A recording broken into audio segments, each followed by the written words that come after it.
Elon Musk e Donald Trump em rota de colisão. Olha, quando os dois começaram a se alinhar, e principalmente depois que o Donald Trump foi eleito, conversando com a minha esposa, eu falei: isso não vai durar. Por quê? São duas pessoas que têm um ego, assim, gigantesco, né? Sabe quando você assiste desenho animado ou lê quadrinho, né?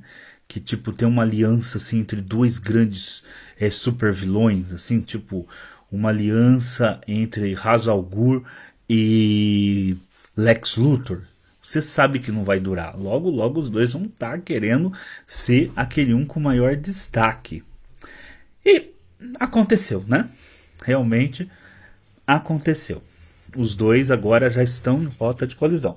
Sinceramente, quando diz o título aqui da nossa vitrine, né? A gente torce só pela briga. Tá? Porque. E que um desgaste o outro o máximo possível. O Steve Bannon, que é o mentor intelectual, né, da nova extrema-direita e do Trump, entre eles, né, já não gostava do Elon Musk. E agora vai se aproveitar deste momento para incentivar mais ainda o que o Elon Musk seja banido definitivamente ali, né, do núcleo central em torno do Trump. Então, né, os dois agora estão nesse processo de afastamento. Gente, sobre o Elon Musk, né, vou comentar aqui um pouquinho com vocês, porque eu acho necessário, até pelos assuntos que tratamos nesse canal, que vai além de filosofia e além de geopolítica, já que eu trato muito nesse canal de astronáutica. A gente tem todo aqui nesse canal uma série de vídeos intitulado Filosofia da Astronáutica. E vocês sabem que eu sou um entusiasta da astronáutica, que eu me identifico como um filósofo cosmista, que eu sou um entusiasta da colonização espacial. Então, eu acho necessário falar aqui com vocês sobre o Elon Musk. Né? Eu penso que é muito necessário comentar sobre o Elon Musk. Por quê? Quando surgiu essa corrida privada pelo espaço, para o espaço, eu não sou daqueles que já começaram a criticar isso, ou que já, no primeiro momento, já criticaram. Por quê? Os anos 90, você teve ali todo um processo em que você teve o fim da União Soviética e, portanto, o encerramento de diversos programas espaciais soviéticos. Né? A estação espacial Mir foi desativada e não foi substituída. O ônibus espacial soviético Buran só foi para o museu, né? E só tinham dois, um protótipo e o outro, e acabaram no museu. Os próprios ônibus espaciais norte-americanos, com o tempo, foram desativados e não se voltou a fazer outros. Teve um tempo que a própria estação espacial ela só operava porque eram naves russas que levavam os astronautas, porque os Estados Unidos ficaram sem meios de colocar pessoas no espaço. E tudo indicava que o nosso destino cósmico não iria se realizar, porque nós estávamos voltando para a própria Terra, né, voltando para tecnologias de informação, como a internet, abandonando as tecnologias espaciais. Quase não havia mais evolução na tecnologia espacial. E de repente começou a surgir esse pessoal, né, no qual o Elon Musk foi o que ganhou mais destaque, né, mas também você tem o Bezos, aí você tem agora me fugiu o nome, né, aquele outro da Inglaterra lá, né, que é o dono da Virgin Cosmic. Agora me foge o nome dele aqui, mas depois eu coloco aí no primeiro comentário do vídeo o nome dele, que agora realmente me fugiu, tá?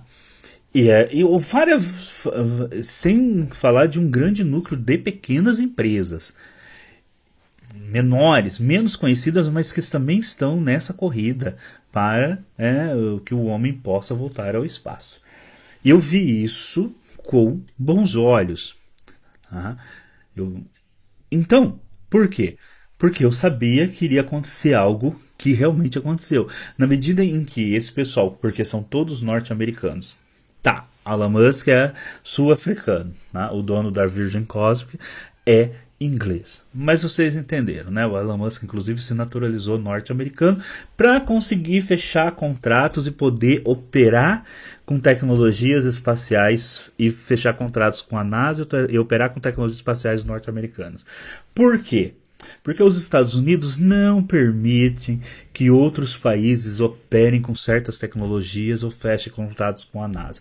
Então, se o Elon Musk tivesse continuado na África do Sul, a SpaceX jamais teria esse porte que tem hoje. Não é porque lá na África do Sul não teria engenheiros, não teria mão de obra, não teria gente competente, até porque ele poderia trazer do mundo inteiro.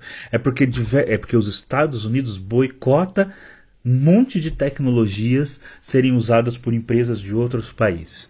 Então, se você pretende construir uma empresa espacial a partir do Brasil, você tem que desenvolver toda a tecnologia desde o zero.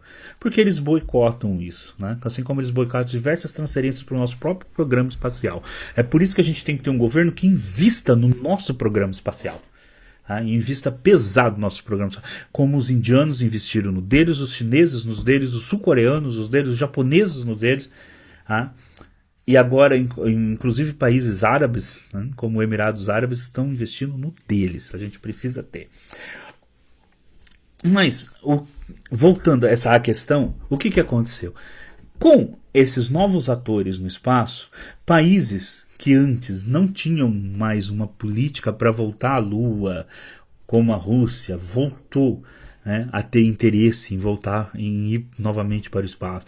A China, né, temendo ficar para trás, também fez altos investimentos em seus programas espaciais.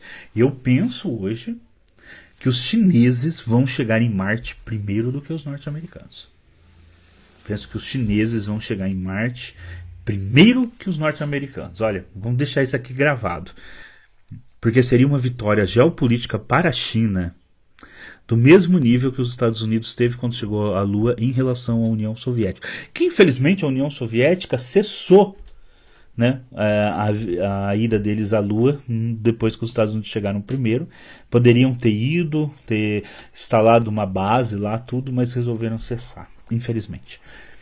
Então, essa corrida espacial, o New Space, ele deu novamente, né, um impulso à corrida espacial com pessoas. Não é que eu não sou a favor do uso de robôs para ir para Marte, para fazer pesquisa, de mandar sondas para outros planetas. Longe disso.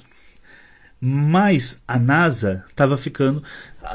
A NASA não tinha mais assim aquele impulso, o governo não dava mais aquele impulso. Né? E outros países também para uma colonização espacial realmente com pessoas. Por mais que o Elon Musk ele exagera nas datas, né? Inclusive de acordo com ele já era para ter homens em Marte já faz 3 anos, que era 2022. E ele tende a fazer esses exageros próprios dele, daquele jeito dele de querer ser um Tony Stark da vida real. Mas ele não é um cientista, tá? Eu sei disso, não estou aqui falando que ele tem nada a ver. O Tony Stark, ele não é um cientista, o Elon Musk não é. Ele é um empreendedor que soube ver aí aonde poderia dar lucro. Inclusive, né, ele tem lucro, a SpaceX conseguiu se estruturar tudo por causa dos contratos governamentais. É por causa dos contratos governamentais que o Trump está ameaçando passar a tesoura. E isso vai prejudicar muito a SpaceX. Porque tem concorrentes ali, como o próprio Jeff Bezos, né? E a sua Blue Origin, que é um concorrente de peso. E que inclusive move processos ali contra a SpaceX, falando, né, que ele poderia fornecer as naves para aquilo que a SpaceX faz hoje. Provavelmente, se o Trump atrapalhar muito os contratos da SpaceX com a NASA, vai ser a Blue Origin que vai substituir. E o Musk também teve diversos outros problemas, né? Comentários de interferência que vamos dar golpe na Bolívia e tudo isso, que inclusive, no geral, eu considero que são erros grassos. Porque ele poderia ter se sustentado ali, né, com aquela imagem de nerd da era espacial, né, mas acabou se envolvendo demasiadamente em política, que está prejudicando inclusive as próprias empresas. Até porque ele se envolveu com a extrema-direita, sendo que ele é dono de uma empresa de carro elétrico. E geralmente aquelas pessoas que optam por substituir o carro a combustão por um carro elétrico, mesmo pagando mais caros nesse carro, e geralmente sendo um carro com menor autonomia e tudo mais, são as pessoas que estão ligadas ao campo progressista, ecologistas e etc. E aí ele vai lá e se alinha justamente com alguém que tem um pensamento político diferente disso. Se você, pensando na lógica, tá, de quem quer construir uma grande empresa espacial a longo prazo, inclusive para chegar a Marte, o melhor que ele teria que fazer, se quer investir e fazer lobby, que lá nos Estados Unidos inclusive é permitido na política, era ter deputados dos dois partidos lá principais, né? Para o lobby dele ser defendido, não importa qual dos dois estejam no poder a longo prazo. Essa seria o grande... isso seria uma política realmente realista. Porque se aliando a um lado, até quando os democratas voltassem ao poder, ele está tão imbricado na política do Trump, ou pelo menos estava até há 2 dias atrás, que ele iria ter problema quando os democratas voltassem ao poder. E se os democratas ficassem 8, 12 anos na gestão, iam bloquear, entendeu? Com certeza, ia ter uma série de problemas. Não é esse envolvimento dele desta forma com a política não é realista para alguém que queria ter um plano de colonização espacial a longo prazo. Primeiro porque os governos trocam. E a política é alguma coisa que é bastante conturbada. E o dia de amanhã é sempre muito difícil você saber o que vai acontecer. Só para dar um exemplo aqui do Brasil. Não vou nem entrar na análise política. Quem suspeitaria no começo dos anos 2000 que um deputado do baixo clero chegaria a ser presidente da República e teria metade da população brasileira votando nele? Quem suspeitaria em 2019 que o Lula e o PT voltaria à presidência da República nesse momento? E que o partido que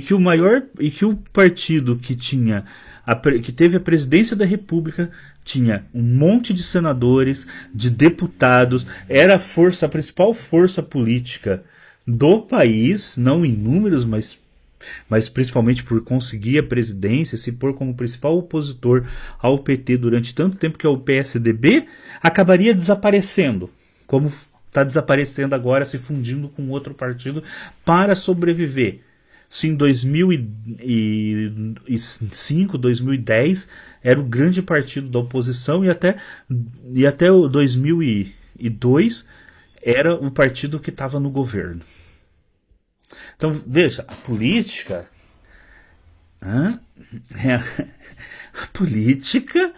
surpreende às vezes, e não só aqui nos Estados Unidos também.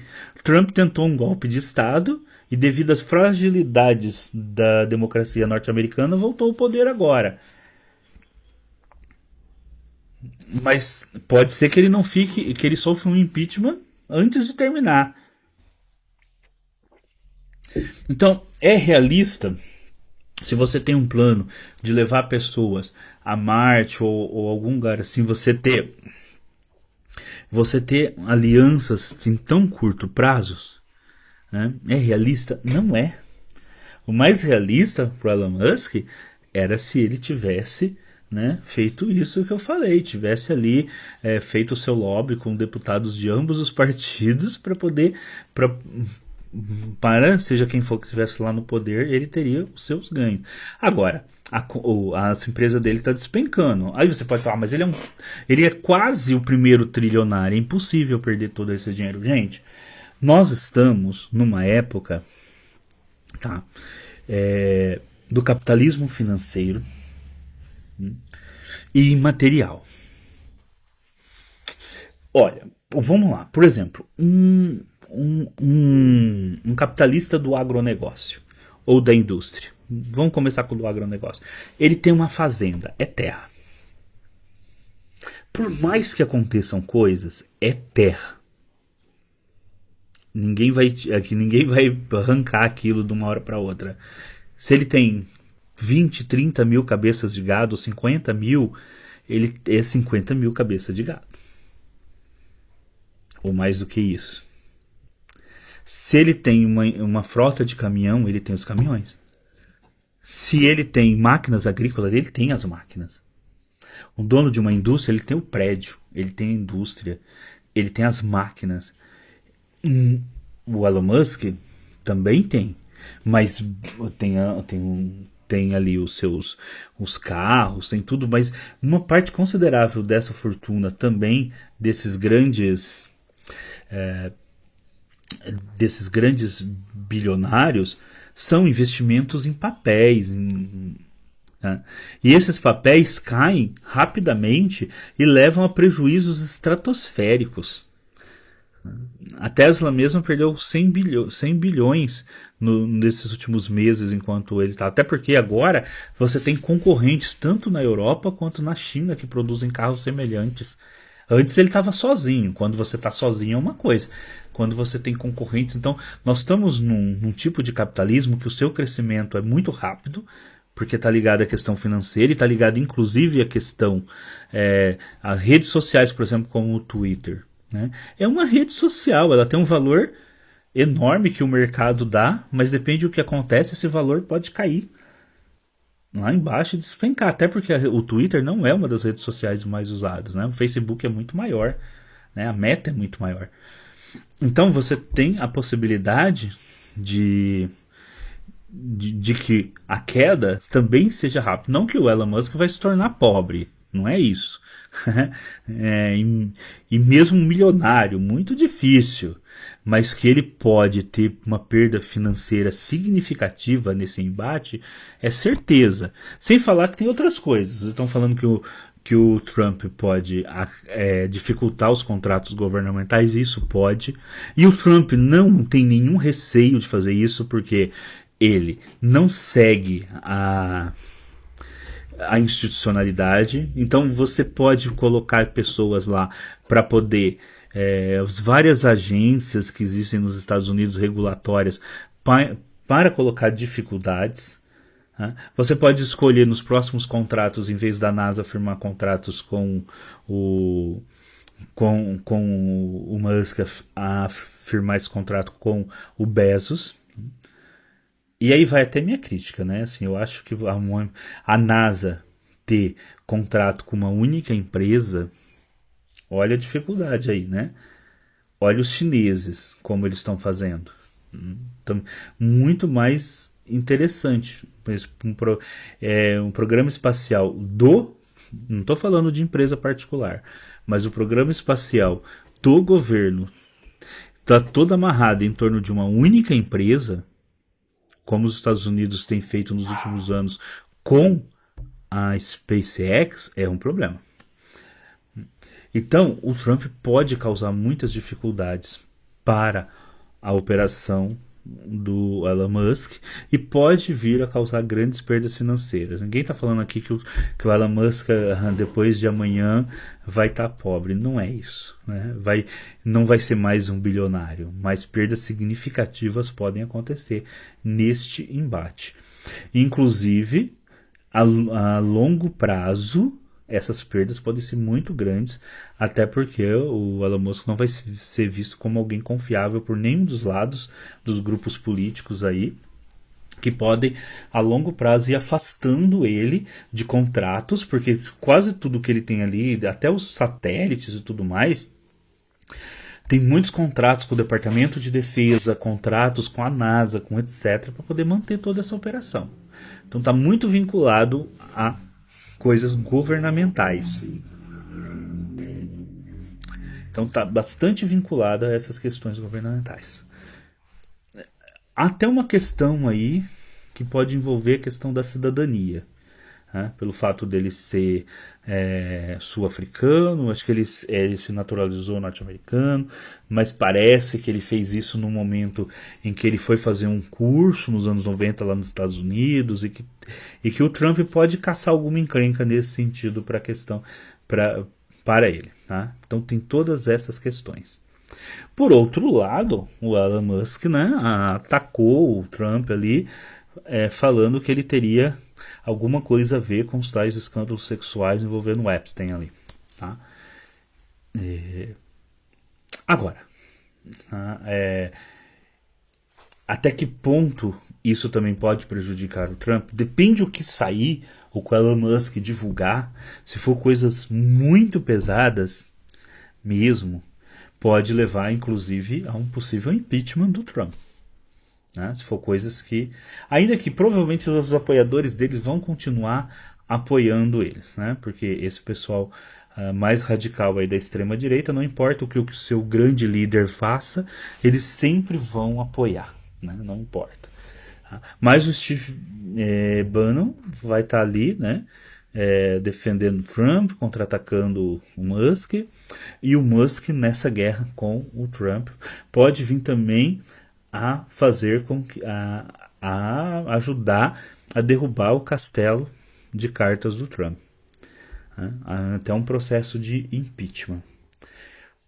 Ainda nem sei se o vice dele seria melhor ou pior, né? Mas poderia levar a um processo de impeachment que o Trump perderia o poder.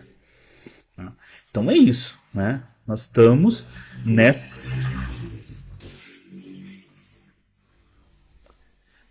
nessa batalha aí entre dois peixes grandes que resolveram, tá, se morder. E tem uma outra questão, né? O Elon Musk, quando ele teve aí nesses 3 meses de governo, na frente de uma secretaria lá, que era igual um ministério aqui, né? Ele fez um ataque contra diversos órgãos públicos. E ele tem contratos com agências públicas, né? Será que quando com a NASA, né? Será que quando o Trump sair do governo ou cair, esse pessoal todo que foi achocatado por ele ali, né? Que foi enquanto ele era secretário, né? Que teve ali como servindo de alvo para ele, né? Também não, quando mudar de governo não pode dificultar as questões da SpaceX, né? Porque esses funcionários públicos é quem fazem as análises, fazem as coisas e tudo mais, e ele não teve nenhuma... E ele foi para cima desse pessoal, né? Bom, mas essa é a situação que a gente tem hoje. Tá? E isso tudo, assim... fazendo água na democracia norte-americana. Eu não idealizo a democracia norte-americana. Eu sou um leitor do Richard Hort e do John Dewey. Então, assim, os Estados Unidos, apesar de uma democracia falha, ele tem ele sempre teve no mundo, principalmente nos últimos 2 séculos, essa questão de se apresentar como uma grande democracia e fiador da democracia, mas eu não idealizo, ele tem muitas falhas. Tá? Os filósofos norte-americanos como o Dewey e o Richard Hort, o Dewey pragmatista, o Richard Hort neopragmatista, eles mesmos fazem críticas às várias falhas da democracia norte-americana. Né? Uma delas, por exemplo, é o bipartidarismo. Vai aparecer alguém nos comentários e falar: não, mas lá nos Estados Unidos pode ter um monte de partido. Tem partido comunista, tem o partido do transhumanismo, tem o partido verde, tem o partido... Só que a lei lá, ela funciona de um jeito que esses partidos jamais conseguem, né, chegar a eleger deputados ou senadores. É quase impossível. Eu não estou falando eleger presidente. Por mais que seja que também tem leis na Europa que sejam draconianas nesse sentido, se você for ver na Europa, ali França, Alemanha, sempre tem pelo menos uns 4 ou 5 partidos. Nos Estados Unidos são 2, nunca mais que isso. E assim, olha, 2 partidos que se revezam no poder e que tem uma lei totalmente draconiana que não permite que outros partidos cheguem ou consigam, né, chegar ao poder, que não permite que os partidos consigam sequer crescer. Para vocês terem uma ideia, se você, para você conseguir colocar se você é lá do Partido Comunista Norte-Americano ou do Partido Transhumanista Norte-Americano, que tem, você não consegue colocar suas cédulas de candidato a presidente. Não é que nem aqui no Brasil, que uma vez que o partido lance o candidato, vai aparecer lá na cédula. Pode ter 30 mil votos, pode ter voto de menos voto do que um deputado. Mas se o eleitor vai votar, vai aparecer lá na urna eletrônica. Nos Estados Unidos você não consegue pôr. E às vezes consegue pôr em 2 estados, não consegue pôr nos outros. E aí esse pessoal vai criticar, não sei, a China, porque lá é um partido só. Não me parece muito razoável, né? Não me parece muito razoável. Assim, me parece bem complicado, para dizer o mínimo. Mas isso merece uma análise mais profunda da gente falar dessas questões aqui no canal. Mas é isso, pessoal. Olha, assim, era quase que certeza que esses 2 indivíduos com esses egos enormes uma hora ou outra iam se degladiar. Tá acontecendo mais rápido do que sinceramente eu esperava. Eu acho que ainda que ia acontecer assim, lá pelo meio do mandato do Trump, mas com 3 meses, mas o Trump ele corre tanto com as coisas, né? Assina 1000 coisas por dia, expulsa gente, taxa o mundo inteiro de um dia para o outro, né? Que assim, assim, acho que não existe precedente na história, né, de gente tão atrabalhada assim no governo, não sei, né? Até existe, né? Vamos falar a verdade que existe, inclusive aqui no Brasil. Mas assim, é complicado, né, esse governo. E está ali minando a democracia norte-americana. Mas pode ser que a democracia norte-americana dê uma resposta, né? Dependendo do que o Elon Musk, o cara que diz que elegeu o Trump, pode ser o responsável talvez pela queda rápida dele. E o Elon Musk já falou, né, que ele poderia cair e o vice assumir. Mas às vezes, eu não sei como lá nos Estados Unidos derrubam só ou a chapa inteira. Aqui no Brasil existem as 2 possibilidades no impeachment. De cair só o presidente, como aconteceu tanto com a Dilma como com o Collor, e o vice assumir. Mas depende do caso, existe a possibilidade também da chapa inteira ser cassada. Isso vai muito... lá nos Estados Unidos...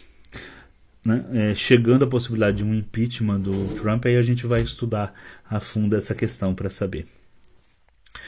Bom, olha, vou encaminhar aqui para o final do vídeo. Só sobre essa questão da conquista espacial, né? Sobre a questão do New Space.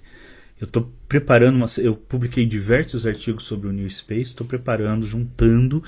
Em julho agora, vou lançar um livro com artigos sobre o New Space, tá? Vocês aguardem que em julho agora vai sair um livro com diversos artigos que eu publiquei em vários lugares. Eu vou selecionar mais alguns escritos que eu fiz para o próprio livro, e aí lá vou fazer mais algumas reflexões sobre o Elon Musk, sobre a questão do próprio New Space e sobre questões aí envolvendo a nova corrida espacial. Bom, olha, até o próximo vídeo, tá?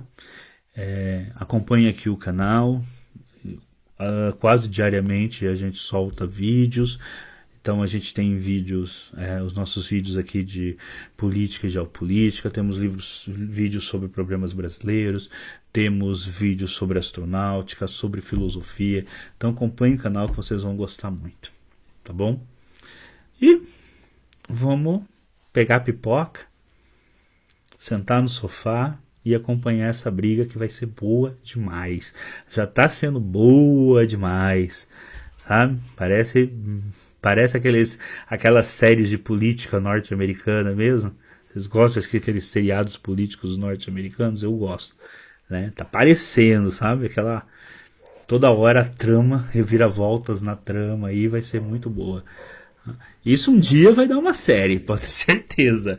Um dia vai dar uma série. Ainda vamos assistir isso ainda em forma de série, gente, porque, olha, quem diria, hein? Que um país como os Estados Unidos, que mostrou sempre tanta estabilidade, iria acabar desse jeito. Um mega bilionário e o presidente brigando ao vivo em redes sociais. O Humberto Eco já nos alertava sobre isso. Ó, tô indo. Até o próximo vídeo aqui no canal.